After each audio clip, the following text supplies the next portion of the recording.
Y'all, what is up? Your girl G here. Welcome back to my channel. Appreciate you for tuning in.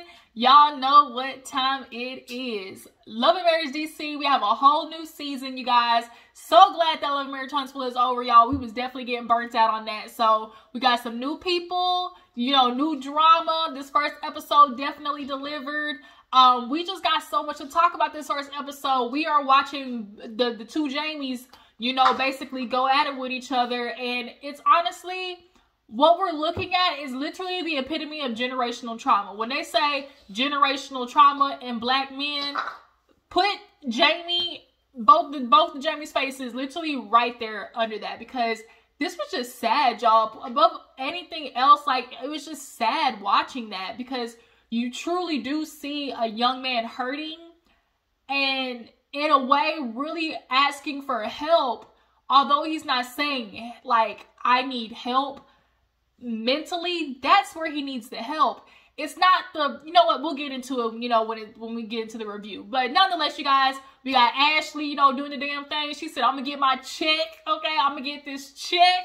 All right, I'm gonna earn my money. I'm gonna earn my keep. You know, I ain't gonna be like Monique and, you know, have my first little season think I was gonna come over here and become the who's who of the show. Like, Ashley low-key swindled Monique's spot, because everybody thought last season that Monique was gonna come in and, you know, be the person, you know, of all the shooting stars and everything like that. And then Ashley kind of swooped on in and was like, hey, thank you very much.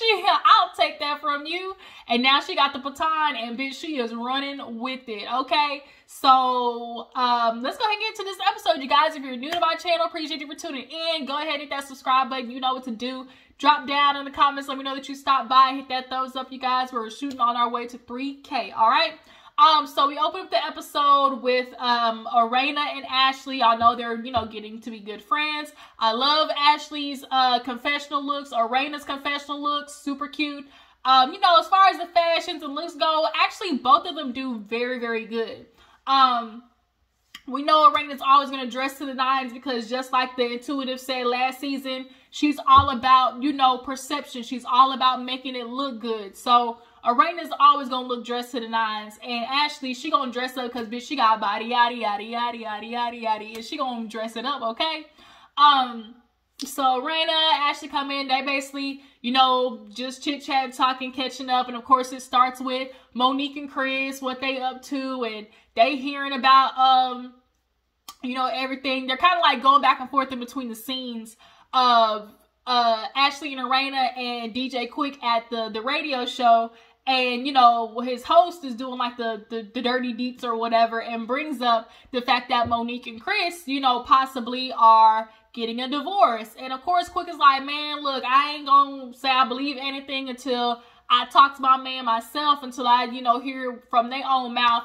We all know that whole situation came out, and Monique, you know, came with her clearly premeditated letter explaining how Chris and her aren't doing good, but doing good at the same time. Like, at the end of the day, they're trying to work on their shit, and that's what they need to do. The fact that they aren't working on it on TV probably is for the best, but it would have been good to see, like, watching a couple try to work their way back into being married, because that's what other people are experiencing as well. But I get it. Like, you probably want to work on your marriage without any distractions, because clearly Chris ain't getting it, and Monique, she got a lot of stuff she need to heal too. But besides the fact, you know, Arena and Ashley just kind of like, girl, I don't believe it. Do you believe it? Like, do you really feel like they're gonna divorce? And it's like, man, you don't never know. Because, you know, at the end of the day, couples argue, they fight and everything, but it don't mean that they're not, you know, in a relationship that they want to, like, be in or work on or whatever. So, then Arena basically tells Ashley about the birthday party. She's letting her know that, you know, Jayson, he's got approved for, I feel like she's saying Dars, but it may be Doors up in Maryland, but I'm pretty sure it's her accent. And I know Dars because I've actually gone through Dars myself. When I was younger, I got into a car accident that caused me to have a spinal cord injury, which left me with a lot of limitations, and I basically had to learn how to move and do a whole bunch of stuff again, and Dars was a program I went through, so I'm very familiar with Dars. But yeah, I'm just super excited for Jayson. I really am, because when you are a person with limitations, and disabilities, you learn how to move through life your way. Like, just because you can't do it the way everybody else does it doesn't mean you can't move through life the way it works for you. And that's what DARS is going to teach him. Like, you're going to move through life a way that works for you. All right. But nonetheless, she's having a birthday party not a birthday party, but a going away party for him. And, she's nervous because little Jamie, she's like, I don't know if little Jamie's going to show up. We've been having some issues with him. And so she tells Ashley basically, like, it's like, a couple of months ago after filming, like, everything was going good. Then it's like, boom, Jamie's like going back to being isolated. Him and his father are arguing. I hate when they go back and forth because then she's stuck in the middle. She's like, he basically texted us and was like, y'all don't do nothing for me, because it all started with a damn speeding ticket. Shit, I got a couple of them on my own. I ain't even gonna lie, y'all. I ain't even gonna lie. I don't know if they have it in Maryland, but basically where I live, like, you up where the lights are at, they have a camera. So, like, if you drive by, like, you don't even know whether you, like, I mean, not really, you do know, but you don't know, but, like, you could drive through, like, a yellow light, it turned red, and bitch, they got you, and it's like, click, click, next thing you know, they send a ticket to your damn house, I need to make sure I handle that, but nonetheless, he opened it, saw you had a ticket, hit up little Jamie, and little Jamie was like, well, can you pay it for me? I just paid my probation officer. And he was like, no, because you're the one who got the ticket, so you need to pay for it. And that pissed little Jamie off, and he basically went on a rant about how y'all don't help me, and my girl's the only one who really be there to support me. And we all know that's BS. We obviously know that his family clearly is very supportive. In fact, so supportive that it's enabled him, and that's clearly a pattern. And we see a lot of times boys are always getting enabled, and the girls are learning how to be self-sufficient. All the time we're seeing it, and it's not a coincidence that both sons were coddled and enabled to a certain extent. But, Ashley's like, obviously with little Jamie, he's going through a lot, but, it's more than just that. Like, we need to figure out where his anger towards his parents is coming from. And it's like, ding, ding, ding, bingo. We need to figure out what's going on with little Jamie mentally that's stopping him from being able to get a job, progress in his life, because y'all feel like it's just easy as just get your life together. It starts with a job. Just go get a job and start working. And it's like, no, like, there's something wrong with this boy mentally. Like, how are y'all not seeing it? Like, the fact that therapy has not come up once is baffling. But nonetheless, as they're talking, we move on. Quick and what's this big head name? Big Jamie. Big head name, like milk dud head ass. Oh man, I tell you, Big Jamie. You tried to go back and forth with me last season, and I hope it ain't gonna be like it this season, because at the end of the day, I know I'm gonna say some shit that you don't like, and I'm okay with that, because I'm a viewer just like everybody else, and at the end of the day, a multitude of people have seen the same characteristics, which is you are an angry black man, point blank, period. Y'all want to talk about angry black women? Jamie is an angry black man who's got a lot of resentment in his life, got a lot of unhealed traumas. And the way he barks at people, the way he's abrasive with people, the way he's so short with people, like, that comes from something. And it's not a coincidence that you act like that and your son is the same exact way. It's not a coincidence. But nonetheless, Big Jamie's telling, if you don't stop with this damn bowl, here, go play with this. Sorry, y'all, my dog over here doing the mostest. But he's feeling Quick in on, like, him and Jamie going back and forth. And of course, Quick is like, I'm not surprised. Like, if, Jamie is entitled a little bit, and we got to figure out a way to, work through that. Big Jamie lets it be known that, he's retiring from the police force. ain't nobody know. And it's like, oh, snap, you in the police force for 20 years? Don't surprise me. He's a man who likes his authority, who likes to be able to say shit that goes his way. And I think that's why he tries to operate his household, you know, like this authoritative, you know, figure. But it's like, you can't go through just fee, fi, fo, fum through your household and feel like people are just automatically going to respect you like that, because you're not honestly displaying any respect to them. Like, what I say goes, and if it doesn't go my way, now I'm gonna throw a bitch fit. And it's like, ooh, who else acts like that? Ding, ding, ding, Lil Jamie, which we'll see at the end of the episode. But, you know, Jamie just explaining, of course, after, you know, he's retiring from the police academy. I'm sure that also plays into a lot of, it's like, he just has Jamie carries a little bit of, like, narcissistic traits, you know? And it's, I honestly I feel bad for Big Jamie, Lil Jamie. I really, really do. Because all I just see is just scars. Like, I just see scars. And for it to be passed down from Big Jamie to Lil Jamie is what we're trying to stop. It's like that, it's like that generational trauma. Like, we're trying to stop it. But how is Lil Jamie gonna try to fix it when Big Jamie can't even give him an example of fixing his shit? See, what I also think a lot of men fail to realize, this whole thing about being a quote unquote leader. One of the biggest things about being a leader is leading by example. Yeah, Jamie, you go to work and stuff. Yeah, Jamie, you cover bills and everything financially, but you're not taking care of yourself. And here it is, you got a son who's not taking care of himself, so much so that he's he's, what's the word I'm looking for? Not inhabitating. What's the word I'm looking for? Dang, it's on the tip of my tongue.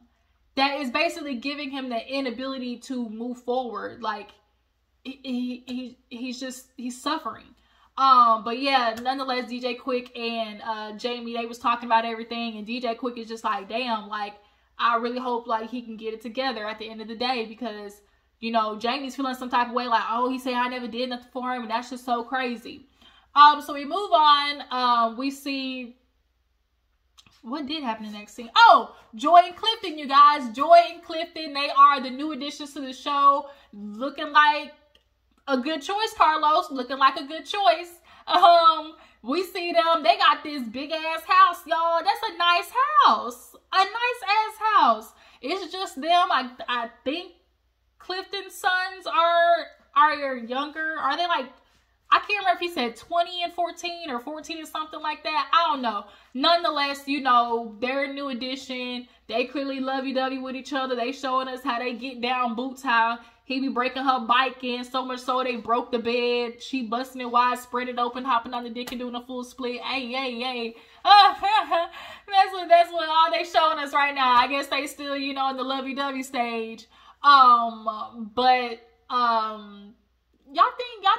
think Clifton heavy down there in the pants? He heavy in the body, but sometimes niggas who's heavy in the body ain't heavy in the pants. That's all I'm trying to say. Do y'all think the body matches the hardware? The hardware matches the body? Y'all think so? But nonetheless, they're sitting down talking, and she's just discussing obviously how long distance was hard for them, and you know, she's ready just to settle down and be at home, and you know, things are gonna be different for her because she's gonna be in the stepmother role, the stepmother position. And you know, Clifton wants to make sure that she's gonna be ready for that. They obviously were invited to the party. They're gonna see everybody there, and Joy's just, you know, happy to be back and see everybody.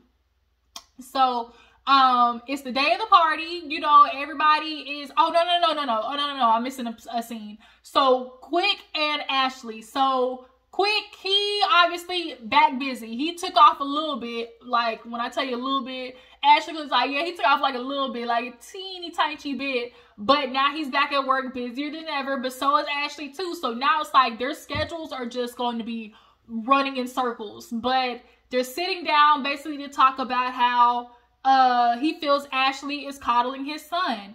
Right now his son is 14, getting ready to, like, he's starting high school, 14 going on 15. And right now, Ashley is still waking him up in the morning sometimes, and he's feeling like you need to pop the titty out his mouth. It's time for you to pop the titty out his mouth and let him grow up and be a man. And it's like, I fall in the middle with this situation because I think about, okay, when I was a freshman in high school, I was waking myself up. I was waking myself up in junior high, like when I think about it. Like, of course, my mom like come in and turn the light on and be like, hey, time to get up. Yes, but at the end of the day, like I set my alarm and I got my ass up. And I think that's what Quick is wanting Ashley to understand. Like, it's time for him to just understand the little things of like, get your ass up, time for school, you know? And Ashley sees it more as like, look, I had a mother who wasn't really there for me, and I don't want my kids to ever feel like I wasn't doing that. And see, both of them are having a trauma response, but in different ways. See, Ashley's trauma response, because of her childhood, is to be more on top of them. I want to be there, wake them up in the morning, you know, and give them extra nurturing that I didn't have. Quick, his trauma response to his childhood is, man, you know, at 10 years old, he literally went from 10, his mother unfortunately passing away, and then him like, boom, I gotta be a man, you know? His dad kind of forcing him to grow up, like he didn't even cry at his mother's funeral, like that hard, you know? And so his trauma response is to be like, man, you need to man up, you know, it's time for you to man up. And Ashley brought that out, you brought that up, just like, you know, maybe because you didn't have, you know, a mother and like that stopped at such a young age, you're viewing me being his mother as coddling him. And I just don't view it that way. Ashley, you are slightly coddling him just a little bit, just a teeny tiny bit. Like, yeah, you do need to allow him to wake himself up. If he missed school, he missed school. But, you know, you do gotta start loosening the reins and allowing him to build himself. But also, Quick, we love to talk about, oh, it takes a man to raise a man. Like, that's where you come in, is it not? Is it not? So instead of Ashley waking up, why aren't you waking him up?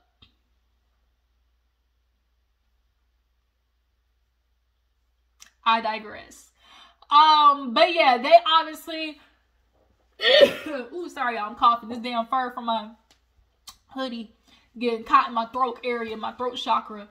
But they're disagreeing on this. Ashley feels like, I'm not coddling him, I'm just trying to make sure he knows that he has a nurturing mother.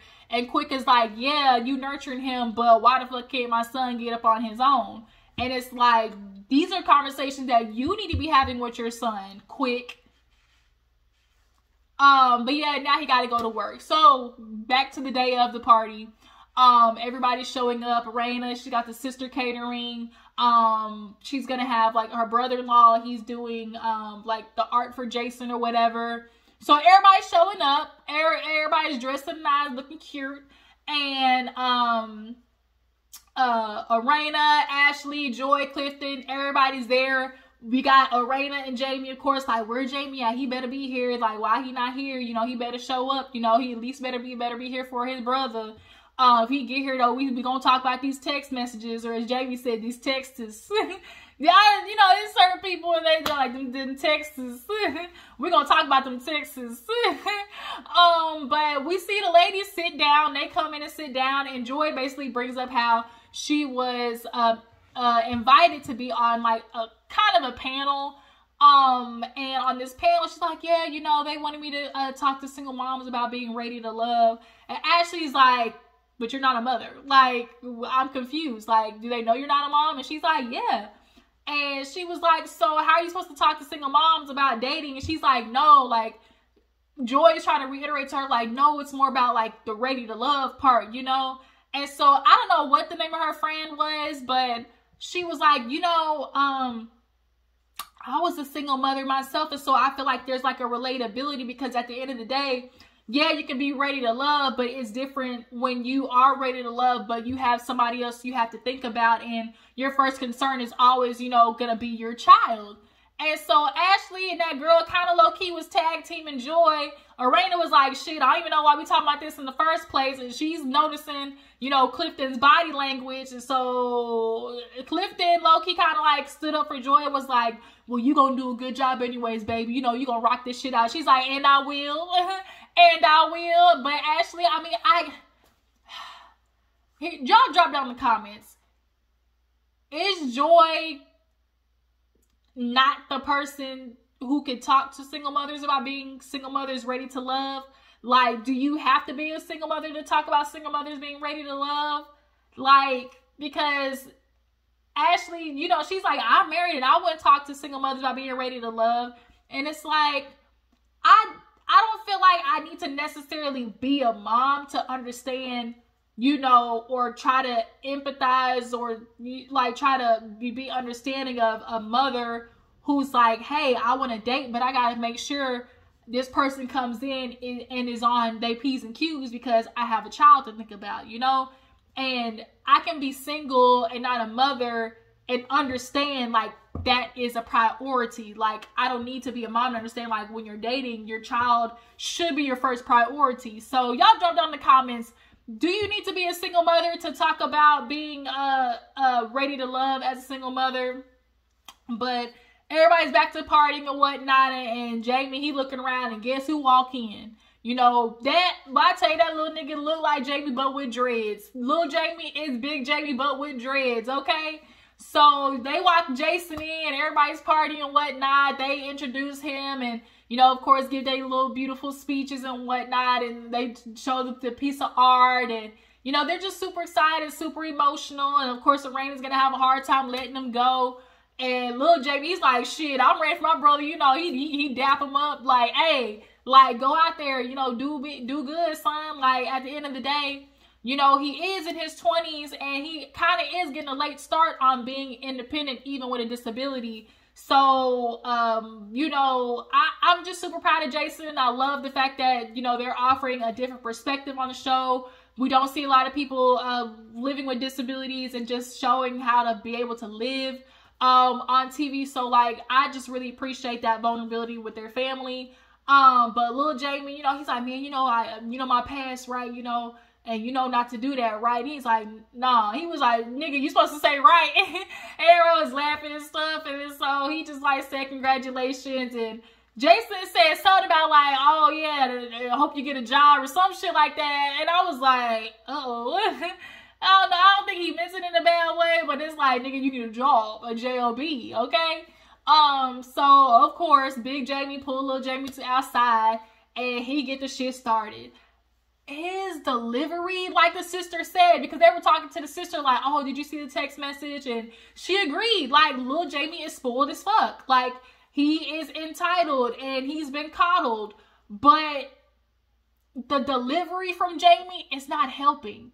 Like, Jamie, your delivery is terrible, like awful, like atrocious, like discombobulated, like all the synonyms for just whack, like just awful, terrible, atrocious, like gruesome, like all of it.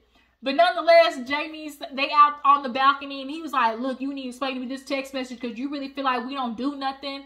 You know, we don't do nothing for you. And he's like, that's not what I said. He was like, you want me to read the text message? So he read it out loud. He basically talking about, oh, how the girlfriend, you know, she's really the only one who support me. And when I ask you for something, you can't help me with it. And how you gonna say you gonna support me, but you can't help me with my ticket. And it's like, little Jamie, come to the front. Come to the front because we do need to have a real conversation. He clearly is suffering from, one, a little bit of embarrassment, disappointment in himself, on top of that depression, hella depression. You know, if he doesn't get support from his parents in the way that he feels like support is supposed to look like, i.e. financially, then he feels like, oh, nothing's been done for me at all. And that's just not the truth. And so, Jamie, you really have to take accountability for that because at the end of the day, big Jamie, like you said, oh, I don't support you, but every Friday I'm giving you $100. And see, Jamie, what you're not going to do is put it all on your son and make him just, oh, it's just because he's entitled. You 90s kids is entitled. And the reason why where you at is because of you. Like, you play a part in that, Jamie. I said that on Twitter. Like, your son lacks communication skills, emotionally unavailable, and has harsh outbursts. I wonder who else does that. Can y'all think of anybody related to Jamie that he might see who does that as well? Oh, his daddy. Wait a minute. The man who is half of his DNA acts like that, and who raised him acts like that, and now the son is projecting those same characteristics. Jamie, it's time for you to take accountability. Like, there is some accountability that you need to take as well for why your son ended up this way. He's entitled and coddled, but yet you're still giving him motherfucking money. You can't have it both ways. It can't all be on him. You want it to all be on him. Oh, he just entitled, but you're helping him. You and Arena are helping him. So he's like, well, you didn't get the job and you didn't talk to me. He was like, well, I talked to everybody else, so I didn't talk to you. He didn't want to talk to you because all you're doing is bang, bang, bang, bang, bang. And like, nobody wants to feel that all the time. You yelling at him and he's like, you know, man, what you trying to do, fool? And I don't think he meant fool like that, but it just came out of his mouth. And I don't think he meant to say it in that regards of disrespecting his dad. But, you know, I think when he says, oh, like, my girl, she don't want to support me, I think he's meaning emotional support. I think he feels saying like his girl doesn't, she offers a softer approach clearly. And that's the take you need to have with him. You yelling at him, the way you've been acting, Jamie, Big Jamie, ain't working. The screaming ain't working. I'm sitting here screaming because it's like, that's what you do 24/7.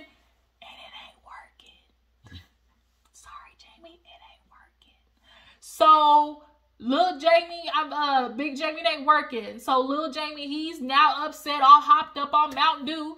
And he's like, man, you know, I'm just so confused. Last time you so proud of me, now all of a sudden, you know, I'm just this horrible nigga that, you know, that can't do nothing. Like, which one is it? Which one is it? And he's like, man, what you doing? Like, you could be a security guard. All you got to do is do it my way and your life will be good. And it's like, ding, ding, ding, another problem. Just like how your son is talking about he don't want to be security guard. That's not what I want to do. He want to do it his way. You want to do it your way. And you feel like everybody around you just got to listen to me. All you got to do is listen to me. You pulled that shit with Arena last season. All you got to do is listen to me and we going to be good. That's the problem. Jamie, like, that's why everybody around you, like, everybody can't do it your way and won't do it your way. And that's not going to be the end all be all. And see, you need to meet your son halfway, but you're not trying to. You're trying to do it according to how you feel you would operate, and your son is not you. Like, I'm just honestly really disappointed because here's a man that's so fucking hard-headed that he's not even understanding, like, this trajectory of going downhill. You're not really stopping because now the son's in the hallway as Jamie's talking to Quick and Arena. He's literally crying, talking to his sister, and you think the approach is to go in the hallway and rile him up even more. You see your son is balled down crying, and you think yelling at him and like bossing up on him is the solution? Instead of taking a softer approach and you see your son crying and being like, yo, what is it? Like, what's stopping you? Having a real vulnerable moment with your son is what should have been had right there. But instead, you're trying to fight him. You don't see a problem with that? Y'all, that's Love and Marriage Huntsville. Love and Marriage DC. What you guys feel about the episode? What you guys feel about the new girl? Do y'all feel like Joi is a good addition? It looks like Winter and her friend. Winter got a friend now, but is she really a friend? Because, like, shit, she kind of looking like she pulling Monique and being Two-Face too. Yeah, we're going to see how that plays out. But I appreciate you guys for tuning in. Y'all make sure to follow my Instagram and Twitter. And I will catch you guys in the next one. Deuces.